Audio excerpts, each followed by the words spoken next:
Impressionist painter. Who was her mentor? Okay. And on the right is Berthe Morisot. It sounds like Berthe Morisot. It would be German, but yeah, Berthe Morisot. French is very difficult because there's so many silent letters. I don't know if I'll ever master it. But these are, and the painting of Morisot is by Manet, and Edward Manet was her mentor. And you really needed, a woman artist really needed an entree into the avant-garde because it was very much a men's world. It was the few women artists who were able to make a living at their art during the 19th century. They're few and far between, and they're often relegated to kind of a woman's place.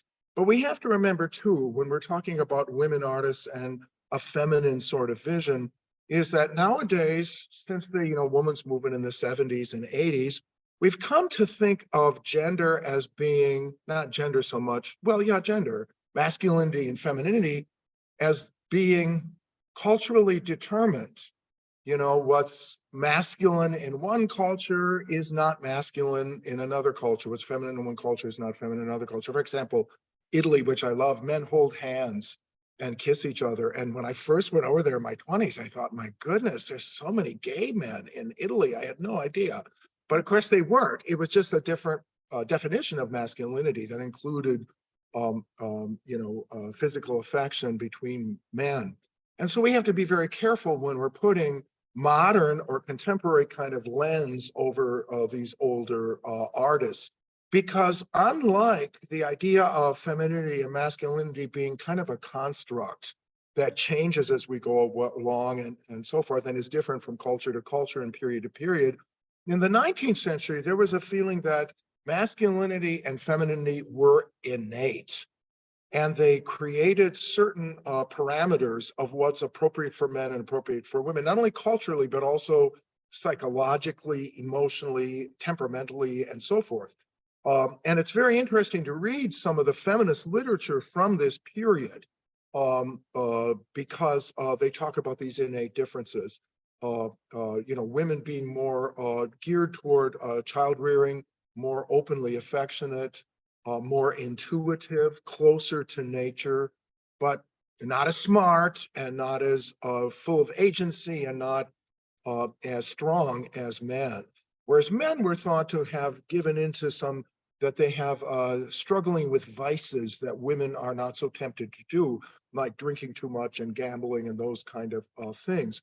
And so there was thought and a lot of that goes back to the Christian idea of original sin, that Adam ate his role in the fall of man was greater than hers. So his punishment is kind of greater, and he ends up with these kind of lusts and so forth. Okay, so these aren't the same definitions we have for masculinity and femininity, but these were the definitions of the time.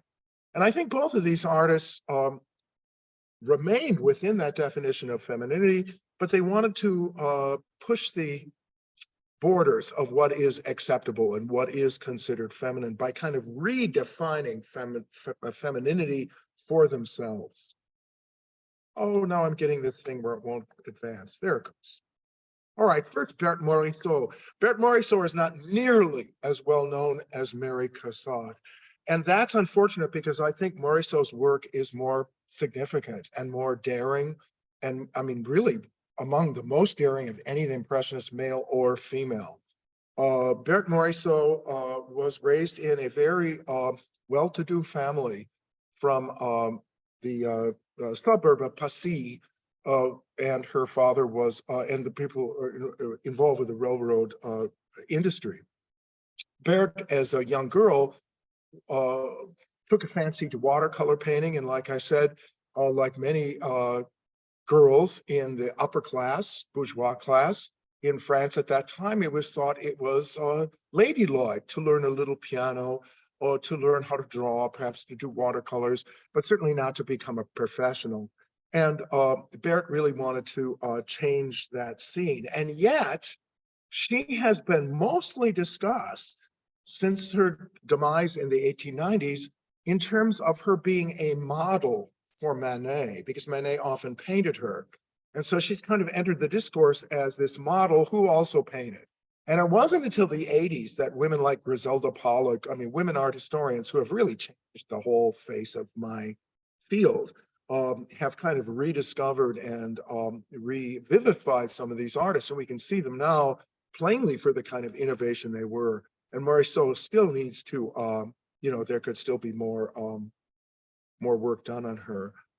She was trained originally just in watercolors, but then became more enamored of it and was able to talk her parents into letting her study not at the academy where professionals would study, but to study privately in the atelier of Camille Corot.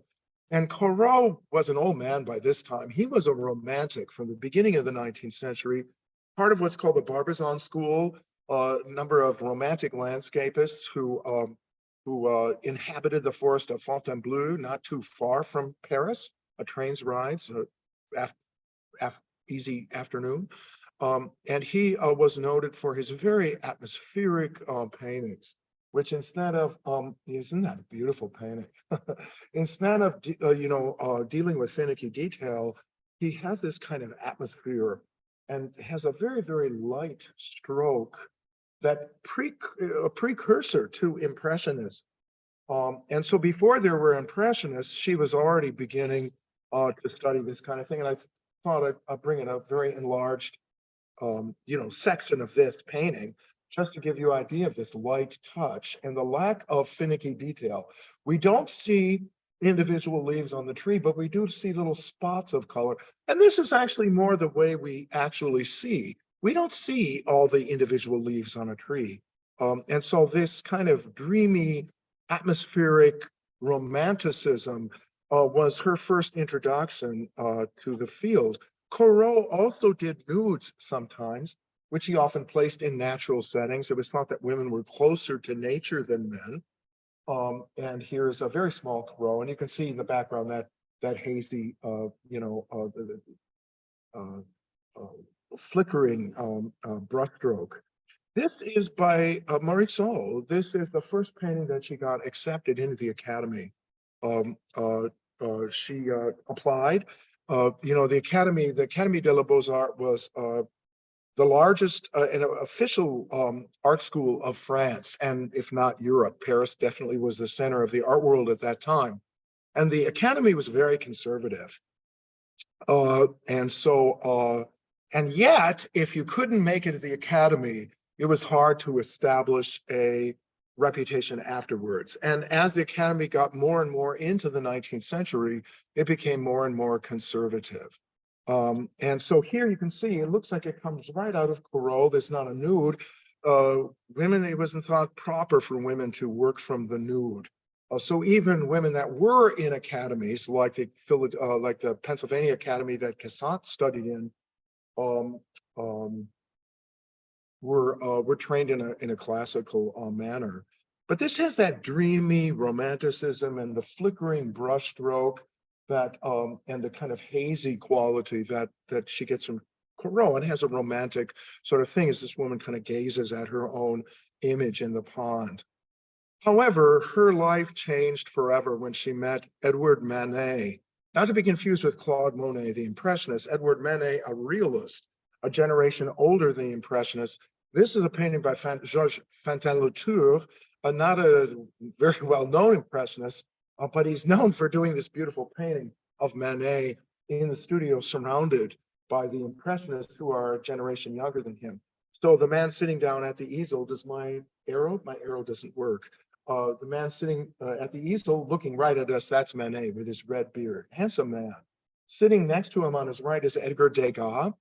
Standing, the tall guy is Caillebotte. To the far right, just peeking his head in, is Monet.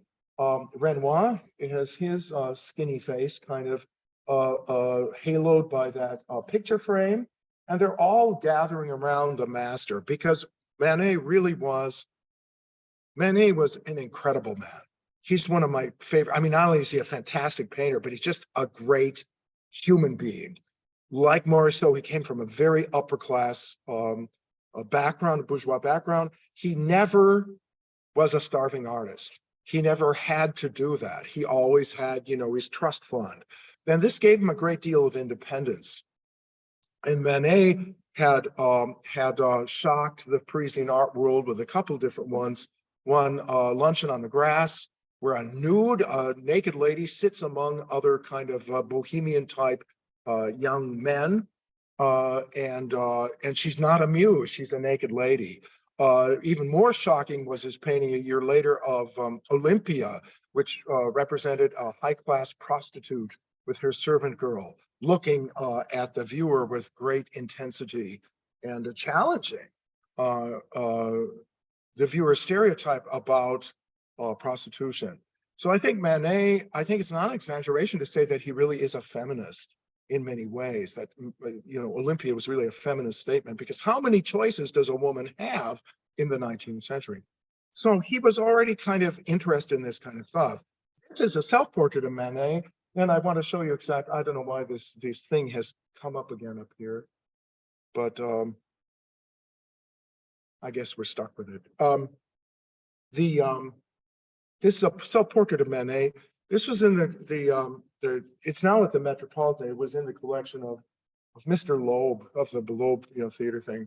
I went to his house one time. When I was in grad school, I used to have tea with his wife, who was suffering from cancer, and we talked about art. They had a fabulous collection, including this wonderful Manet. And the thing that's outstanding about it, and kind of disturbing to his contemporaries, were how rapidly he executed it. It gives it a wonderful freshness that his portraits have, because he does it with a real economy of brushstrokes. If we look closely at with the face, we can say how lacking it is in finicky detail. And it was a very, very brushy and very kind of painterly application of paint.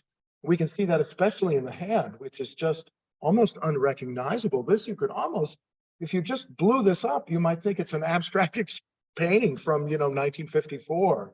But that's the hand, and it gives it a feeling of motion, because those are two things that photography could not do in the 19th century. It could not show color, could not show motion. And so Manet, with his flickering kind of brushwork, his virtuosic brushwork, kind of captured the instantaneousness of motion in a way that photograph never could. Those photographs in the 19th century are very stiff. He came in touch with Morisot when she was still a young woman, and he came to use her as a model for this painting of the balcony, and she's in the front holding a fan, sitting down. In the back are two other people. I'm not sure who they are, but I wanted to show in the background, just emerging out of the darkness, is this boy. And this was his godson, he called him. He was an illegitimate child. Manet never gave him his name, but he appears in some of the things. Manet was a womanizer. He was a funny thing is he had kind of a feminist and believed in women's rights, but at the same time was a womanizer. And so he might have even had other children that we don't know about. But here you can see that rapid brushwork, the virtuosic sort of handling of paint that he became so famous for capturing. This is a portrait that he does of Morisot when she's very young, and she's dressed all in black as if she's in mourning. He did that in many ways just because he loves the use of black. And this is what really separates someone like Manet from the real Impressionists or the next generation, Monet, Renoir, so that they don't use black. They try to, or gray or brown, they try to do this through optical mixing. But Manet is still caught up in this kind of almost Spanish severity. And here he does a beautiful, and she is beautiful, young woman, and the light coming in from that diaphanous kind of veil of a curtain striking the side of her face. And it's just incredible. But when you get really close, like his own self-portrait, you can see that it's very lacking in detail. It's just made with a couple brilliant brush strokes.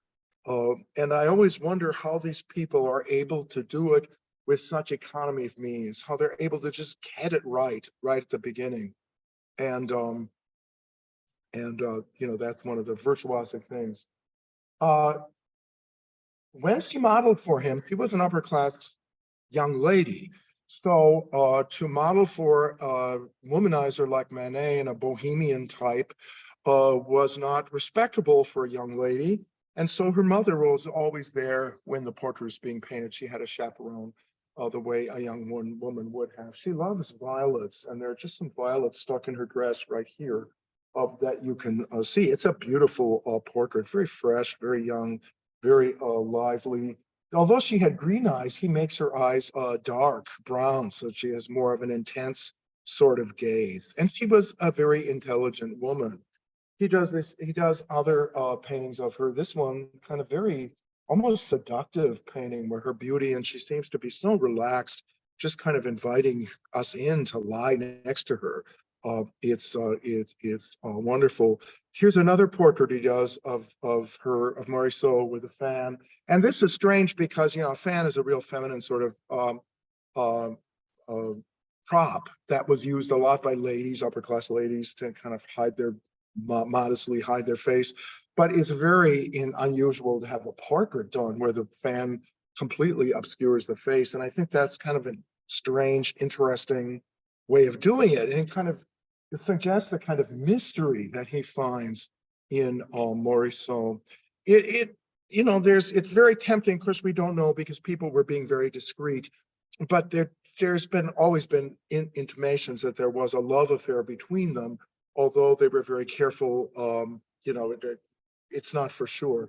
But this is a little tiny painting that he does for her with a fan and the violets, which are her favorite flower, and then a letter. And you can actually read, it says, dear Berthe, and then at the bottom it's signed Edouard Manet, but you can't see the words. They're just kind of scribbled in. And, you can't help thinking that there might be a love interest here. Manet bought her first painting, and this gave her incredible self-confidence that she lacked before that. Because she thought, wow, Manet is so famous. I mean, famous as an avant-garde, famous as a bad boy, famous as an enfant terrible, but famous nonetheless. And she got a lot of self-confidence out of that. Then he wanted to introduce her as well to his other proteges, the Impressionists, who were just around this time beginning to arise. And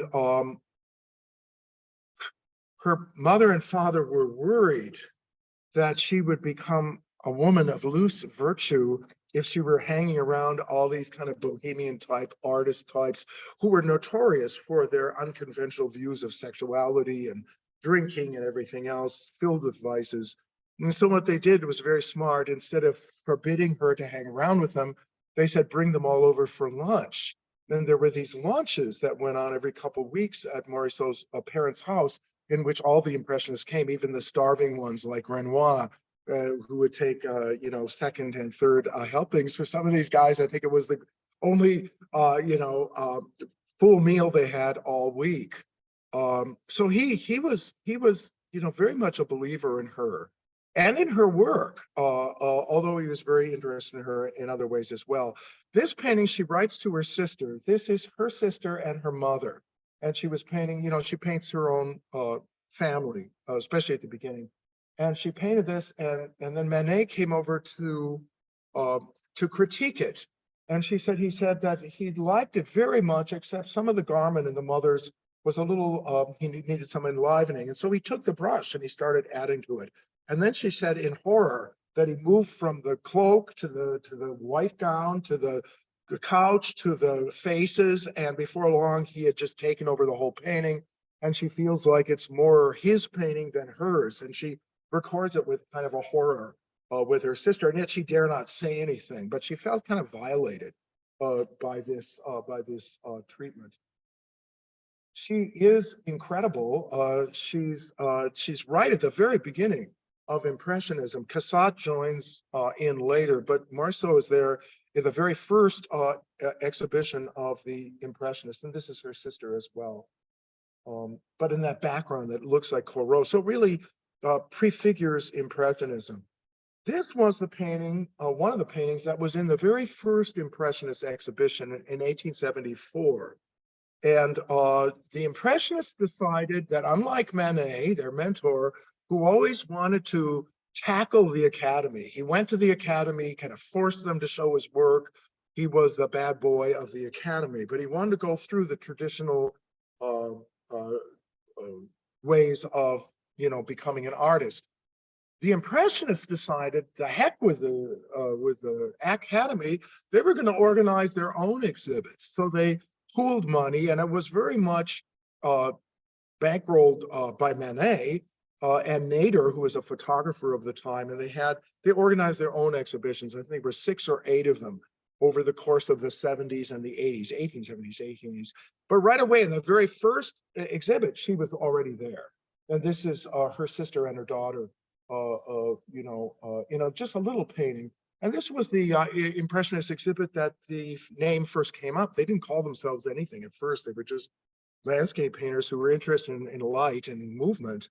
But a critic, an unsympathetic critic, said, these are not paintings, these are just impressions, and so, how crazy can the avant-garde be? There's no sense of finish to the painting. So he didn't seem to appreciate the virtuosic brushwork that we appreciate so much in Morisot's work, and in which actually she became the most radical of all of them. Here's another painting by Manet. I probably shouldn't have brought in so much Manet, but there's a lot of romance to the whole thing. This is a portrait that he does of her. It's called Repose, and it was considered a little scandalous because she was so relaxed. The way her foot kind of comes out, kind of daringly for that time. She holds a fan, and the way she's kind of sprawled out. It's a lovely painting. But around the same time, he had another female protege, Eva Gonzalez, a Spanish artist, and she's a little bit older than Morisot, and Morisot was incredibly jealous of her. And said how, and here, this is Manet's portrait of Eva Gonzalez making a painting, and Morisot had nothing good to say about her. Manet was married. I mean, I'm sorry for bringing in all the gossip, but I couldn't help it here. This is his wife, Suzanne, and we believe his son. Suzanne was hired by Manet's father to teach the boys to play piano. And then she became pregnant when Manet was 18. And this is the son that came out of that. There was some that perhaps the son was Manet's father's son. Was he really Manet's son, or was Manet's half brother? It could go either way, and he did not give the kid his name. Suzanne stays with him, and Morisot calls her Fat Suzanne because Morisot's so thin and beautiful. But so 18, he sort of saddled with a kid, and although he had plenty of money, he had a very gregarious kind of spirit, and I don't think he was ever really satisfied with domesticity the way she does it. She does. Oh, I thought I had this in here. Oh, I'm sorry. She ends up marrying. Here's a picture of him. She ends up marrying Edward Manet's younger brother, Eugene. She falls in love with him, and she has children by Eugene. I thought I had a portrait of him here. I'm sorry. But here she is with a bassinet with her daughter Julie. Beautiful painting.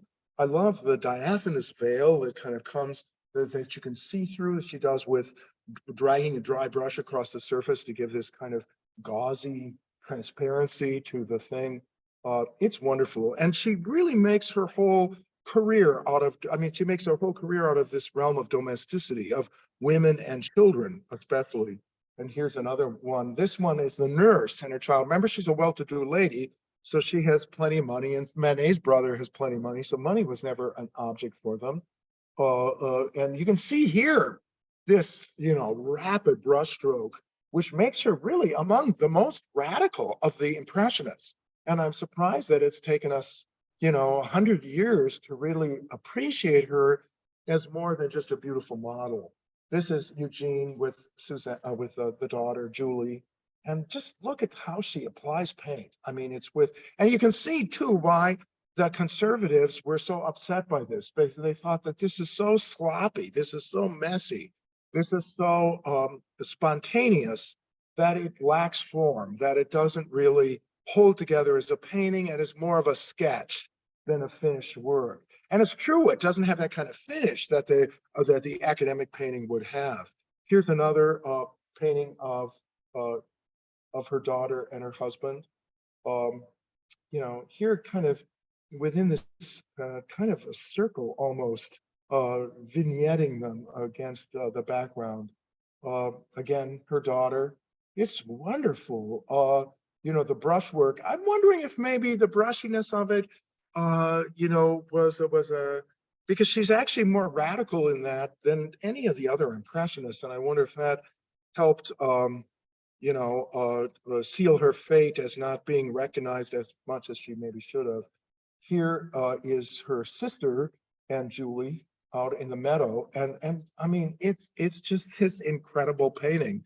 It is so like how she uses the brushwork in an all over manner over the whole composition.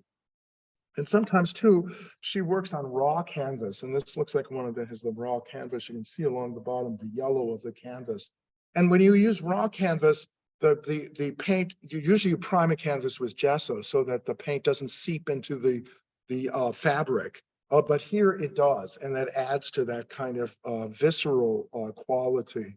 We see Suzanne, we see Julie growing up. Here's a beautiful one of Julie reading. Boy, the more I see, and especially when I see them on the scale like this, I mean, they are small paintings. Impressionist paintings are not usually gigantic, but I mean, it really is, the brushwork is virtuosic and very rapid and just, incredibly modern. This is a pastel painting, and she also liked pastels, which are, chalks, and she's a wonderful in that medium. Chalk had been considered a ladies' medium for a long time. There were women artists during the 19th and the 18th century that did portraits in pastel, and it was thought kind of proper for women. Here's one she does of winter, and just to show the art historical references, this is by Boucher from the late 1700s, a court painter to the king who had his head cut off, Louis XVI. And here's a woman with a muff, and here's one called Winter.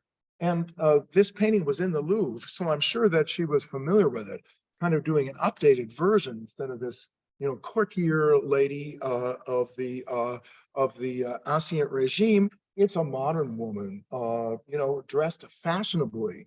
And fashion ends up being an important part of the whole thing too, because these are upper class women, and then they signify their status in society through the clothes that they wear. I think the most radical of her paintings, and really my favorite and one of her best paintings, is this one called Summer's Day.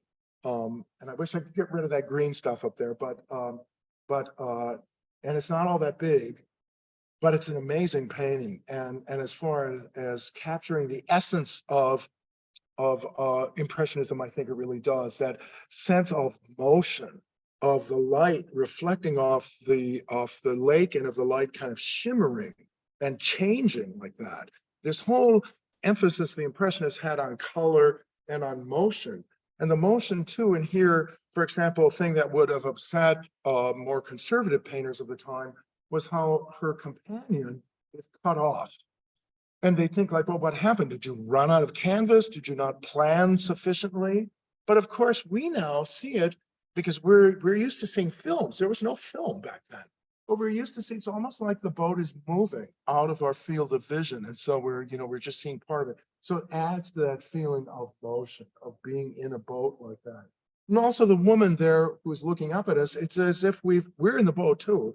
And we've just made a comment and she's looking up, to answer us or to acknowledge us. Again, it's painted with this lavish abandon. I call your attention to the ducks. Do you see the ducks in the water to the right of the main figure? Can you see those? Because they're hard to see. When I blow it up, that's what it is.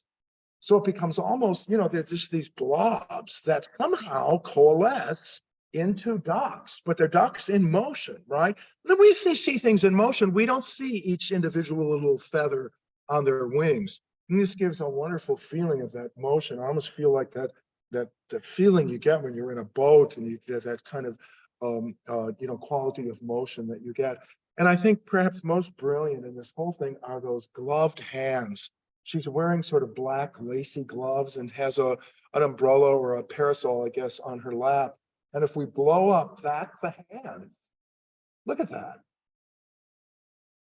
Boy, that's a powerful abstract painting from 1957. It looks like it could have been done by de Kooning. Can you see the hand at all in there? I mean, it's amazing how it dissipates, yet comes together into focus when we, and this part of that's called optical mixing, because our eye kind of mixes it rather than the canvas. This is a self-portrait. I spent too much time on Morisot, but I just love her so much, and I think there's still some more work to be done on her. This is a self-portrait.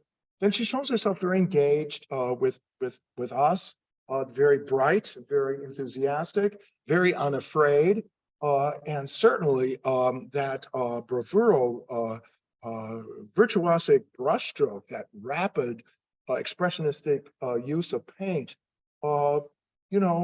is really built on the foundation of Manet, but she takes it much, much farther. This is the Manet we showed, the self-portrait at the beginning of the class. When she died, as she was buried, her daughter Julie and also her husband Eugene, but right next to them is Edward Manet, and so he was really the man behind the scenes of the whole thing. Now turning to Mary Cassatt. Mary Cassatt is a very different sort of person. She's much less. She's very opinionated, and can be very tough and hard. She never married. And yet she made one of her, and she never had any children, but she made women and children one of her most important things. This is a portrait done by her by Edgar Degas. The way that Manet was sort of the doorway and the facilitator for Morisot's career, so Degas, the guy who paints ballerinas, was the protege of Mary Cassatt. Cassatt was not a great beauty like Morisot was. She's much more kind of plain looking, and she hated this portrait. She didn't want it to become known that it was her, because she said she looks like a gypsy reading your cards for you. And she thought it was very unflattering and kind of degrading, which is a strange thing. She was the protege of Degas, however, and we can see his influence in her work, although she was very independent. Now, she was an American, and she was also upper class, family, born in Pittsburgh, but then moved to Pennsylvania and attended the Pennsylvania Academy of Fine Art, which was the leading institution in America, kind of the parallel to the Académie des Beaux-Arts in France. In Philadelphia. Philadelphia was a real center for the arts more so than New York City in the 19th century. This is a self-portrait she does, and she shows herself, in a much, nicer light. However, she was trained academically. She wasn't allowed to, like other women who were accepted to the academy, she was not allowed to study from the nude. And the nude is really the basic thing that you do in academic painting. And so women had to satisfy themselves with copying nudes by other artists, like for the old masters, or clothes models. When they learned anatomy, they learned it from plaster casts of Greek statues. So it was thought that the women can look at the statues and learn how to draw that way, but it wasn't ladylike for them to be able to actually see female things. In fact, that's one reason Thomas Eakins, who was her a student at the same time she was there, he later became the head of the academy and then was removed from the academy for allowing women to view a male model unclothed. So people were very particular about this stuff back then. This is one of her early paintings, very early, very academic. It's a bacchanal. It's a follower of Bacchus, the god of wine, women, and song. And then a very kind of traditional thing that you find in a Renaissance painting or a Baroque painting by Correggio or Rubens or someone like that. And she's one of the devotees of the god of drink. And as you can see, she is a completely competent master or mistress. I don't know for a woman, but she really has the academic technique completely down, even on these early pieces.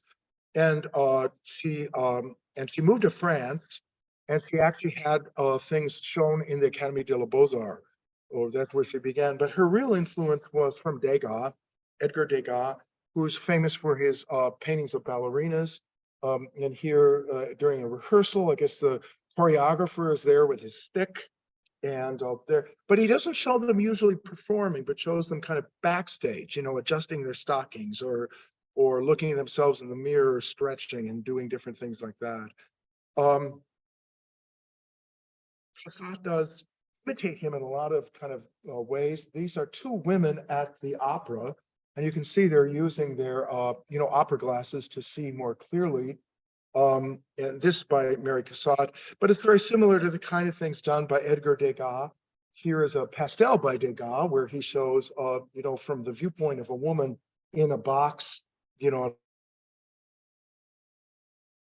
box seat. You can see her arm there on the balcony. So there's a good seat very close. She looks down at these figures. And here's again one of those things that they drove conservatives nuts. To cut off the heads of the ballerinas was seen as what's going on here.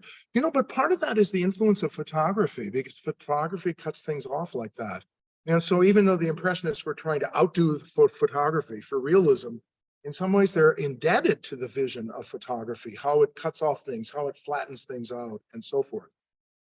However, Cassatt goes further and shows a woman at the opera, and she is the spectacle. It's not the ballerina or the opera or whatever, but it's the woman in her loge there with her fan. Very beautifully painted, very fresh, very, very much influenced by the Impressionism that she's seeing in Degas. And she's beautiful, and she's really kind of on display. And there is some, here's another painting. This is a very interesting one of a woman dressed in black, and we're not sure if she's mourning or if this was, fashionably black, but a lot of people have tried to decode this to see what he might be saying. Here, a woman does not have a chaperone. She probably is a widow, in black, and she doesn't come with a female companion. So that's a little risky, socially, for a woman of high class to go to the opera alone without a male consort. And you notice here that not only is she studying probably the opera or whatever, although, she's not looking down. She's looking at someone, but then if you go to the background, you can see there's a man looking at her with his opera glasses. If you can see him, they're leaning over the balcony. So this whole thing of the reciprocity of vision, and it being looked at and being on display, these are all aspects of the feminine in the 19th century.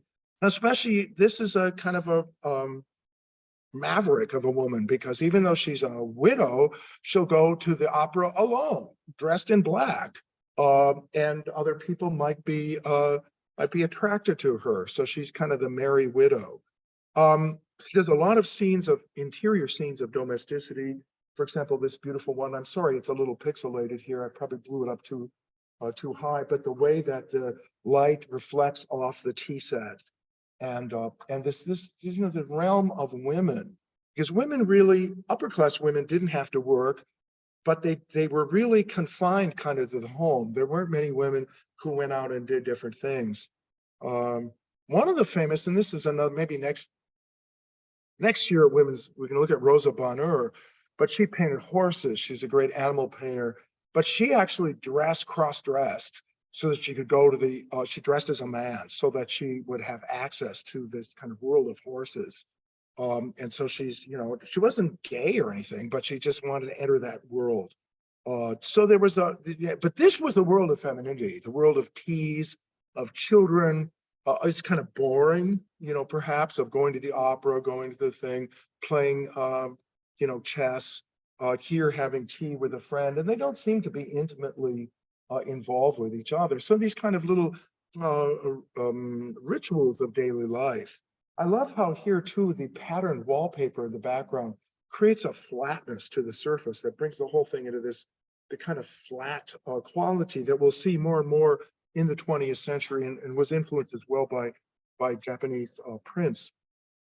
But like Morisot, Cassatt was known for her pictures of women and children, and that was considered an appropriate subject for women.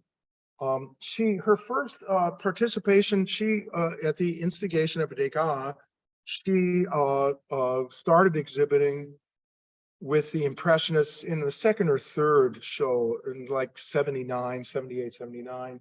So she was not on the ground floor like Morisot was, but then she would travel, and here's one of her best paintings of a little girl. You know, it's very unromanticized. In the 19th century, there was a Victorian kind of idea of children of being innocent and, you know, and sweet and lovely. And anyone's ever have children knows they're not always sweet and lovely and innocent. And this girl actually is kind of bored and maybe even kind of angry as she sits in a chair that's way too big for her. She sprawls out with a little dog. All these furniture that matches so nicely. This bespeaks the upper class background. And the way that Morisot kind of distorts perspective to a certain extent in here, it's very subtle. But when we look at the background, the other couches and so forth, we're kind of viewing it from a higher level than what we're seeing the little girl of. So she's kind of combining these different perspectives. And that's not because she's a cubist or anything like that. It's because she wants to emphasize that the broad, flat composition, not so much how the composition happens in three-dimensional space like a Renaissance painting, but as a flat surface, influenced especially by Japanese prints. So I think this gives us, you know, the psychological insight into it as well. Some of them, you know, they're just really tender and lovely and beautiful. Now, again, the decorative quality that we find in the Oriental rug and the little, you know, Rococo chest of drawers in the background and the patterns on the wall, all these decorative elements were very much part of the purview of femininity. Femininity is decorated. It's light. It's lovely. It's not strong and masculine. You're right. Now, here's an interesting thing. See, she gets into this whole thing of gender and thinking about gender and what it means, and the reciprocity that we were talking about before. And here we have this interesting reciprocity. There's a woman with a child on her lap, I guess just after the bath, and there's a mirror behind them that reflects them, but also the little girl is holding up a mirror. And it's been positioned in such a position that we're making eye contact with the little girl indirectly. So she's looking at us. So there's a reciprocity of vision. We're not just watching this from the outside, but we're included as one of the insiders, even though they don't regard us except in the reflection.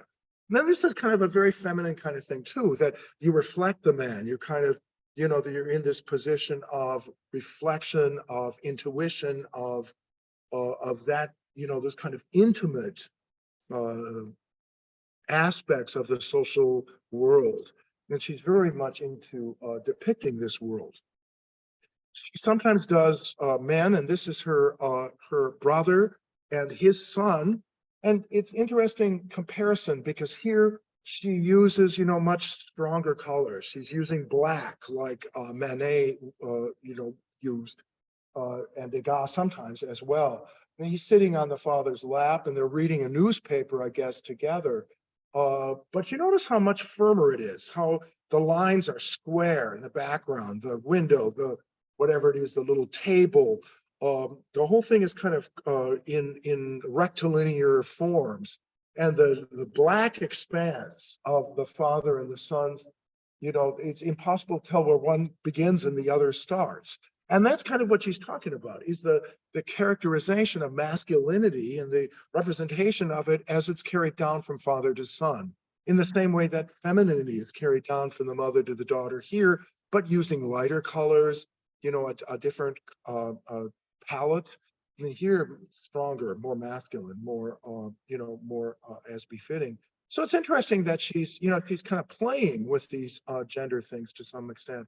I think some of her, this is one of her most lovely paintings, boating, it's called, and there's I guess a hired oarsman there in the foreground, powerfully, you know, rowing us.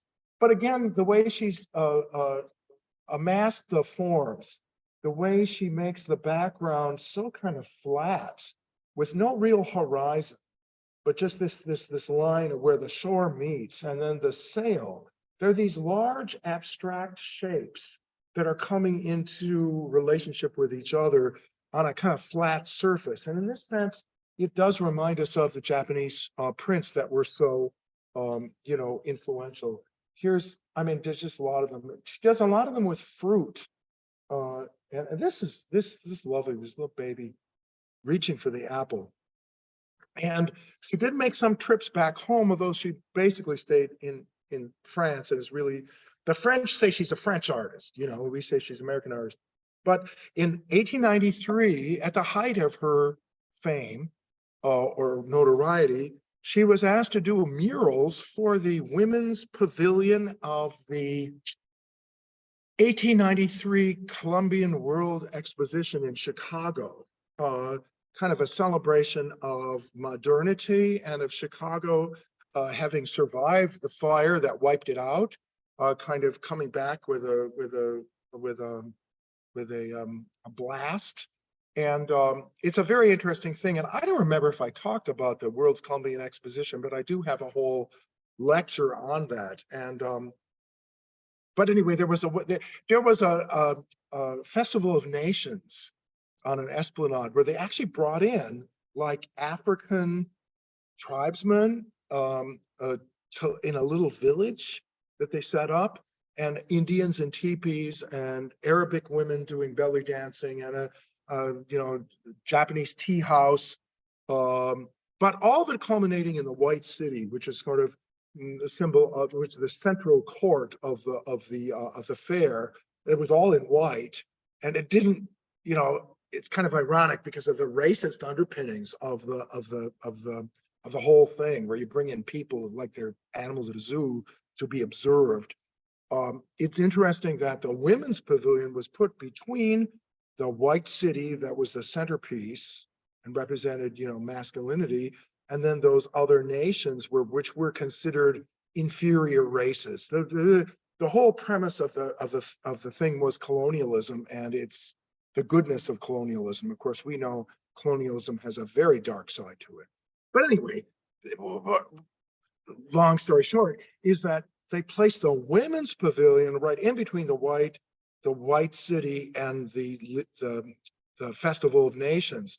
So it was like they were going from these more primitive people that they considered, like Africans and Native Americans, Japanese, and they put the women's kind of in between. So women were a little higher than tribesmen, but not quite as lofty as the white Anglo-Saxon Protestants. Unfortunately, and it was her largest work. It was 12 by 58 feet. So it was just gigantic, and it's lost. We don't know where it is. Maybe we'll find it someday in some basement. The pavilion was designed by a woman, I forget her name, but it was the only architecture she had ever done. And she had a nervous breakdown after it was done. So this is terribly pixelated, but these are these murals, and they were painted on canvas and then glued to the wall. And that's kind of how they did it in the 19th century. It was a true fresco like we would find in the Renaissance. But on the left are girls chased by geese and flying a kite, running after a kite.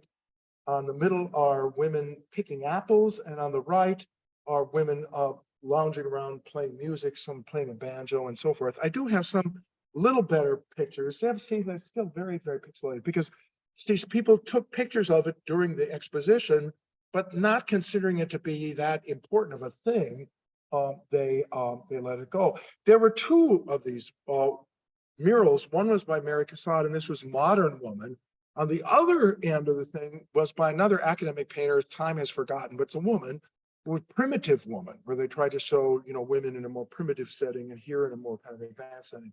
It's interesting that there is some drawings, and so if we juxtapose, one of her little sketches for it into the larger, less clear black and white photo, we get more of an idea. We can reconstruct it in our mind.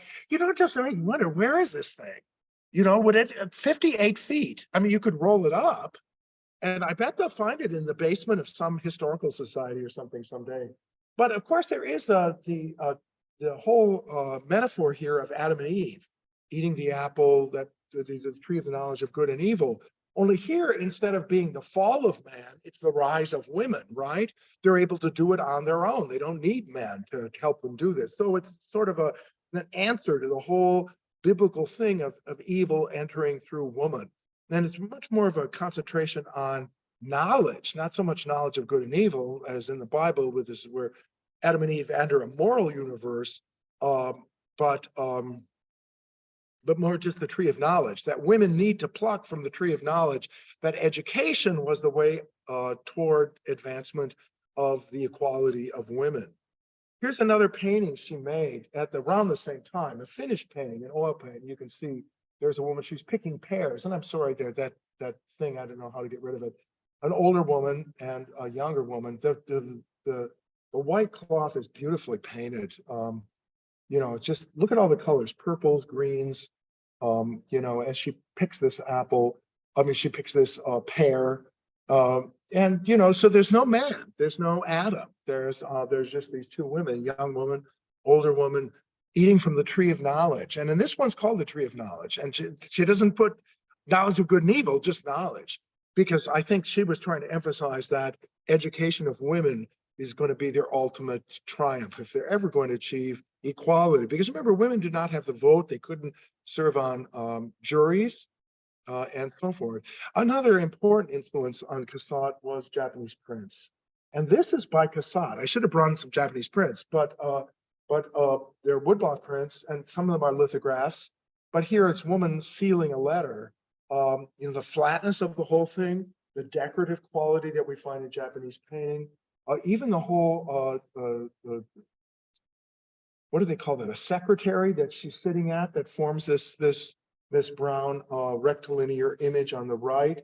You see, it's kind of unfolds. She just finished a letter. She's licking the letter to mail it off. But even the woman, even her features look a little Japanese, because she's so enamored of this Japanese influence. And the Japanese art was coming into Europe and coming to America in a way that it hadn't for hundreds of years. Because remember, Japanese was sealed off from all transactions with the outside world into the 1860s. It wasn't like China. And finally they let in, and when they let commerce come in the 1860s with Commodore Perry, there started to be a lot of cultural exchange. And so we find, porcelain,